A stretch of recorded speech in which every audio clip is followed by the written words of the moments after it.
There are two reasons why Medu Vada becomes hard.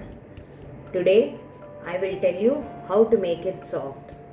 Stay till the end of the video and I will also give you a bonus tip how to make soft and crispy vadas. Number 1. Soaking of the dal. Urad dal is soaked to make Medu Vada. The soaking time should be minimum 2 hours and should not exceed 3 hours. In case it exceeds, immediately it should be refrigerated till we grind it. Number 2 is grinding of the dal. While grinding the dal, less water should be used. To loosen the dal, you must sprinkle water at intervals rather than adding it all at a time. By doing this, the dal will turn to a mushy white color and becomes fluffy and gets an aerated texture.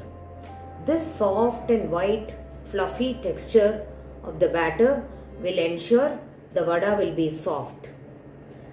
You must also take care that more water should not be added to the batter, because more the water added, more oil the vadas would absorb. The dal will also not get mashed properly.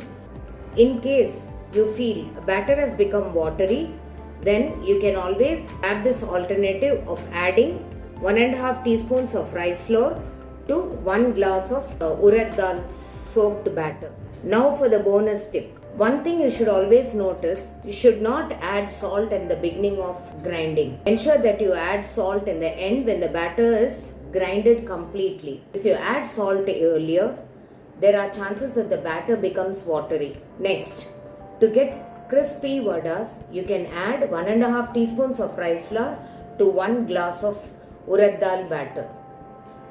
Thank you.